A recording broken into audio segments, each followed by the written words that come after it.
Hello everyone, I really hope you are doing great. आज हम लोग सेक्शन नंबर 59, 60 एंड 61 कवर करेंगे। ये दोनों सेक्शन तो आपस में कनेक्टेड हैं। ये सेक्शन आपका नया सेक्शन है जो कि बीएसए में इंट्रोड्यूस किया गया है। आइए देखते हैं सेक्शन नंबर 59 हमें क्या बताता है। Section number 59 talks about proof of documents by primary evidence. Documents को प्राइमरी एविडेंस से ही प्रूव किया जाएगा, ये तो हमें पता है, लेकिन इसमें एक एक्सेप्शन दे रखा है, accept in cases here in after mention. इस बता रखा है कि इसके अलावा जो चीज़ें दे रखी है आफ्टर मेंशन, इसकी जगह पर जो है आप सेकेंडरी एविडेंस दे सकते हो। मतलब कौन से ऐसे केसेस है जहां पर आप सेकेंडरी एविडेंस दे सकते हो, तो आप यहाँ पर लिख सकते हो as given in section number 60। क्या कह रहा है, डॉक्यूमेंट्स जो हैं वो हमेशा प्राइमरी एविडेंस से ही प्रूव किए जाएंगे एक्सेप्ट इन द केसेस। लेकिन कुछ ऐसे केसेस हमने सेक्शन नंबर 60 में बता रखे हैं जहां पर आप सेकेंडरी एविडेंस दे सकते हैं।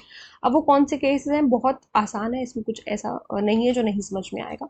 सेक्शन नंबर 60 हमें बताता है cases in which secondary evidence relating to documents may be given. कौन से ऐसे केसेस हैं जहां पर हम सेकेंडरी एविडेंस दे सकते हैं, डॉक्यूमेंट से रिलेटेड ही केसेस हैं लेकिन हम उसमें सेकेंडरी एविडेंस दे सकते हैं। सेकेंडरी एविडेंस में be given of the existence, कोई कंडीशन एग्जिस्ट कर रही है, कोई कंडीशन है, सॉरी कुछ एग्जिस्ट कर रहा है, कोई ऐसी कंडीशन है, मान लीजिए कॉन्ट्रैक्ट में कोई कंडीशन वगैरह थी, उसको बताने के लिए सेकेंडरी एविडेंस दिया जा सकता है। और contents of the document, document के जो कंटेंट है उसको भी प्रूव करने के लिए सेकेंडरी एविडेंस दिया जा सकता है। नेमली पहली चीज क्या है, when the original is shown, original को दिखाया जा रहा है या ऐसा लग रहा है कि वो पोजेशन में या पावर में है एक ऐसे पर्सन के जिसके अगेंस्ट हमें वो डॉक्यूमेंट प्रूव करना है। भाई ये ए पार्टी है, ये बी पार्टी है, ये डॉक्यूमेंट है, ये डॉक्यूमेंट हमें बी पार्टी के अगेंस्ट ही प्रूव करना है, इसके अगेंस्ट हमें प्रूव करना है, और ये जो पर्टिकुलर डॉक्यूमेंट है ये इसी के पोजेशन में है। तो ऑब्वियस सी बात है कि हम अगर हमें इसी के अगेंस्ट इसी के खिलाफ प्रूव करना है तो ये खुद से डॉक्यूमेंट नहीं लेकर के आएगा ए के कहने पर। तो इसीलिए हम सेकेंडरी एविडेंस, ए क्या कर सकता है, सेकेंडरी एविडेंस पेश कर सकता है। ठीक है, अब देखो पहली चीज तो ये हो गई। सब दूसरा सब क्लॉज क्या है, of any person out of reach, out of reach है और not subject to the process of court. मान लीजिए कोई ऐसा बंदा है जिसको हम ढूंढ नहीं पा रहे हैं, उस तक हम पहुंच नहीं पा रहे हैं, या फिर वो कोर्ट के प्रोसेस के सब्जेक्ट नहीं है। बेसिकली उसको मान लीजिए पार्लियामेंट का कोई मेंबर है, तो हाँ पार्लियामेंट के सेशन चल रहा है तो हम उसे नहीं बुला सकते। तो अगर इस तरीके का कोई मामला है तो सेकेंडरी एविडेंस पेश किया जा सकता है। और of any person legally bound to produce it, कोई ऐसा व्यक्ति है जो कि लीगली बाउंड तो है प्रोड्यूस करने के लिए। And when after the notice mentioned in section number 64, जब उसको नोटिस दिया गया जो है प्रोड्यूस करने के लिए सेक्शन नंबर 64 में, उसने तब भी प्रोड्यूस नहीं किया, तो ऐसे में सेकेंडरी एविडेंस पेश किया जा सकता है। तीन बातें बताई गई। ठीक है, अब देखो बी क्लॉज क्या कह रहा है, when the existence, condition or contents of the original have been proved to be admitted in writing by the person against whom it is proved or by his representative in interest। इसको थोड़ा सा ध्यान से समझना, हालांकि इसमें कुछ ऐसा नहीं जो नहीं समझ में आएगा। मान लीजिए कि कोई ए पार्टी है, कोई बी पार्टी है। ए पार्टी कह रहा है, ए पार्टी ने ये बात बोली कि कोई कॉन्ट्रैक्ट हुआ था 10 लाख रुपए का हम दोनों के बीच में। ठीक है, तो 10 लाख रुपए का कॉन्ट्रैक्ट हुआ, ठीक है, लेकिन अब जो कॉन्ट्रैक्ट है ओरिजिनल वो कॉन्ट्रैक्ट नहीं है अभी हमारे पास। ठीक है, बी ने भी ये बात एडमिट कर ली इन राइटिंग, बी ने ये बात एडमिट कर ली कि हाँ हमारे बीच में 10 लाख रुपए का कॉन्ट्रैक्ट हुआ था। ठीक है, अब जिसके अब ए को ये कॉन्ट्रैक्ट किसके अगेंस्ट प्रूव करना था, बी के अगेंस्ट प्रूव करना था। बी ने तो एक्सेप्ट कर लिया, एडमिट कर लिया राइटिंग में कि हाँ भाई हमारे बीच में 10 लाख रुपए का कॉन्ट्रैक्ट था। तो मान लीजिए अगर ओरिजिनल कॉन्ट्रैक्ट नहीं भी है तो ए जो है सेकेंडरी एविडेंस ला करके, यानी कि कोई कॉपी वगैरह ला करके प्रूव कर सकता है कि इन दोनों के बीच में कॉन्ट्रैक्ट था 10 लाख रुपए का। ठीक है, अब देखो B clause, sorry C clause क्या कह रहा है, when the original has been destroyed or lost, खो गया है, खराब हो गया है, जल वगैरह गया है, और when the party offering evidence of its content can not for any other reason not arising from his own default or neglect produce it in reasonable time, या फिर कुछ ऐसा मामला है कि उसको रीजनेबल टाइम में प्रोड्यूस नहीं किया जा सकता, बहुत ज्यादा वक्त लगेगा, कोर्ट का भी समय बर्बाद होगा, डिस्ट्रॉय हो गया है, लॉस्ट हो गया, कुछ भी हो गया है, तो ऐसे में सेकेंडरी एविडेंस पेश किया जा सकता है। डी क्लॉज क्या कह रहा है, when the original is of such a nature as not to be easily movable, इतना बल्कि डॉक्यूमेंट है मान लो कि हम उसे मूव नहीं कर सकते एक जगह से दूसरी जगह, तो ऐसे में भी सेकेंडरी एविडेंस को पेश किया जा सकता है। when the original is a public document, जब ओरिजिनल एक पब्लिक डॉक्यूमेंट है अंडर सेक्शन नंबर 74, तो ऐसे में भी जो है सेकेंडरी एविडेंस दिया जा सकता है। एफ क्या कह रहा है, when the original is a document of which a certified copy is permitted by this अधिनियम। भाई उन्होंने कहा कि सर्टिफाइड कॉपी ओरिजिनल ऐसा डॉक्यूमेंट है जिसकी सर्टिफाइड कॉपी आप दे सकते हो, ठीक है, जिसकी सर्टिफाइड कॉपी आप दे सकते हो, तो भाई सर्टिफाइड कॉपी दे दो, ऐसा कुछ जरूरी नहीं है सर्टिफाइड कॉपी सेकेंडरी एविडेंस में आता है, ध्यान रखना। जिसकी आप सर्टिफाइड कॉपी दे सकते हो तो सर्टिफाइड कॉपी दे दो, ऐसा कोई जरूरी नहीं है कि हमें जो है ओरिजिनल ही चाहिए। और by any other law in force in India to be given in evidence, ठीक है, या फिर किसी दूसरे अगर लॉ, कोई दूसरा लॉ अगर in India which is in force, अगर वो दूसरा लॉ भी अगर एक्सेप्ट कर रहा है certified copy in place of original document, तो सर्टिफाइड कॉपी दी जा सकती है। तो ये हो गया। अब क्या है, मान लीजिए when the original consist of numerous accounts, बहुत ज्यादा अकाउंट्स हैं और other documents which can not be conveniently examined in court, इतने ज्यादा अकाउंट्स हैं, मान लीजिए पेशेंट्स की 50 साल की लिस्ट है, उसको अगर एग्जामिन करना है तो कोर्ट कन्वीनियंटली उसको एग्जामिन नहीं कर सकती ना।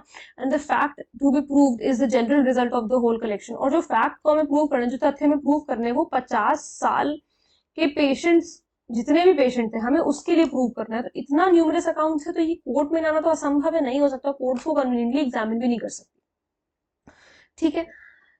तो यहाँ पर जो है सेकेंडरी एविडेंस पेश किया जा सकता है, जो मोस्ट इंपॉर्टेंट है उसका, ये जो होल कलेक्शन है उसका सेकेंडरी एविडेंस आप पेश कर दो। अब देखो, एक बात ध्यान रखो, अब ये जो एक्सप्लेनेशन है यहाँ से सवाल बनते हैं, और आपको ये तो पता चल गया, यहाँ पर हमें बता दिया कि सेकेंडरी एविडेंस दिया जा सकता है, लेकिन क्या सेकेंडरी एविडेंस में दोगे क्या? सेकेंडरी एविडेंस दिया जा सकता है इन केसेस में, अगर इस तरीके के केस है, पर्सन आउट ऑफ रीच है, पर्सन लीगली बाउंड है प्रोड्यूस करने के लिए, उसको नोटिस वगैरह दिया गया, उसके बाद उसने प्रोड्यूस नहीं किया, डॉक्यूमेंट आपका खराब हो गया है, लॉस्ट हो गया, डिस्ट्रॉय हो गया, पब्लिक डॉक्यूमेंट है, ये सारी चीजों में समझ में आ गई, कुछ केसेस हैं यहाँ पर आप सेकेंडरी एविडेंस दे सकते हो।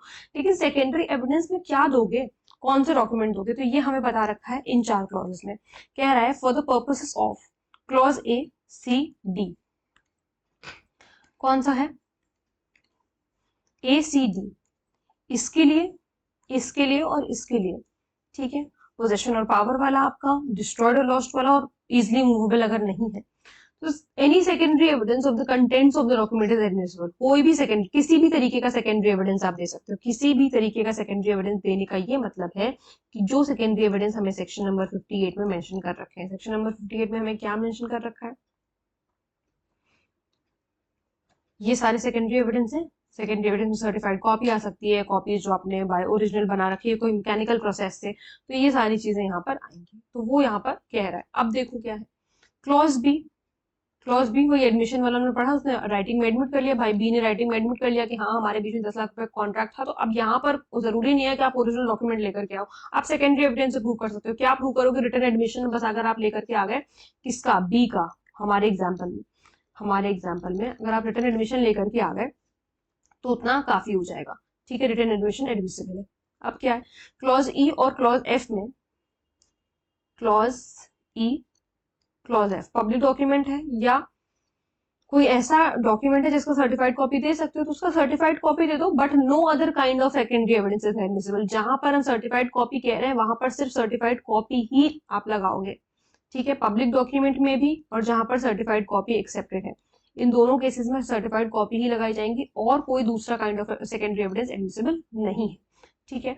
अब क्लॉज जी में क्या बता रखा है, ये वाला जो न्यूमरस अकाउंट्स वाला जो मामला है, ठीक है, न्यूमरस अकाउंट्स वाला जो मामला है, एविडेंस में भी given as to the result of general result, general result जो भी आया, हमने बोला ना होल कलेक्शन का जो जनरल मामला है वो बता दो सिर्फ, by the person who has examined them, जिन्होंने एग्जामिन किया है, and who is skilled in the examination such document. जैसे मान लीजिए हमने यहाँ पर पेशेंट का एग्जांपल लिया था कि 50 साल का, कि जितने भी सारे मतलब 50 साल का जो भी कुछ मामला था, जितने भी पेशेंट्स हैं इस दौरान में आए हुए 50 साल में, उन सबका हमें मान लीजिए चाहिए था कुछ कोर्ट को। अब कौन इसे एग्जामिन करेगा, ऑब्वियसली डॉक्टर एग्जामिन करेगा।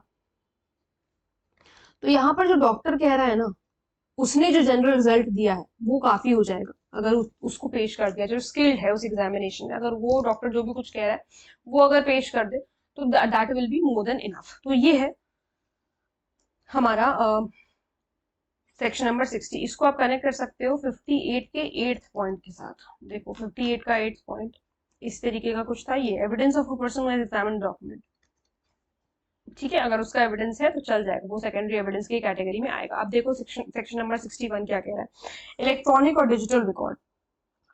कह रहा है नथिंग इन दिस अधिनियम shall apply to deny the admissibility. इस अधिनियम में ऐसा कुछ नहीं है जो कि डिनाई करेगा एडमिसिबिलिटी किसी इलेक्ट्रॉनिक या डिजिटल रिकॉर्ड की इन द एविडेंस सिर्फ इस ग्राउंड पर वो डिनाई नहीं किया जाएगा that it is an electronic और digital record and such record shall subject to section 63 have the same legal effect, validity and enforceability as other document. इनके कहने का ये मतलब है कि सिर्फ इस रीजन की वजह से हम डिजिटल या इलेक्ट्रॉनिक रिकॉर्ड को रिजेक्ट नहीं करेंगे कि उसको डॉक्यूमेंट के फॉर्म में आपने नहीं दिया, कि आपने उसको डॉक्यूमेंट के फॉर्म में नहीं दिया इस वजह से हम उसको रिजेक्ट कर दे, नहीं, ऐसा नहीं होगा। ये हमें सेक्शन नंबर 61 में बता रहा है। ये सेक्शन 61 आपको मैं फिर बता दूं कि नया सेक्शन ऐड किया गया है, तो ये ऑटोमेटिकली इंपॉर्टेंट हो गया आपके लिए, ठीक है। सो ये था हमारा आज का सेशन, सेक्शन नंबर 59 से सेक्शन नंबर 61 तक। इसमें जो सबसे मोस्ट इंपॉर्टेंट सेक्शन है वो ये सेक्शन नंबर 60, जो आपको पता होना चाहिए, एक एक क्लॉज याद होना चाहिए और स्पेशली ये याद होना चाहिए एक्सप्लेनेशन वाला पार्ट, क्योंकि ये पूछा जाता है प्री में, ठीक है। और अगर आप मेंस में भी लिखोगे तो आपको ऐसे इसके क्लॉजेस याद होने चाहिए, क्योंकि यहाँ पर क्लॉजेस पे स्पेसिफिकली एम्फेसिस कर रखा है, तो इसी तरीके से लिखना होगा कि क्लॉज ए सी डी में आपको कौन सा एविडेंस देना है, क्लॉज बी में कौन सा एविडेंस देना है सेकेंडरी एविडेंस के नाम पर, क्लॉज ई एफ में कौन सा एविडेंस देना है सेकेंडरी एविडेंस के नाम पर, क्लॉज जी में कौन सा सेकेंडरी एविडेंस चलेगा कोर्ट में, ठीक है। तो आई रियली होप आप लोग को समझ में आया होगा। कोई प्रॉब्लम है, कोई डाउट है तो आप मुझसे कमेंट सेक्शन में पूछ सकते हैं। मिलते हैं नेक्स्ट वीडियो में। Thank you so much.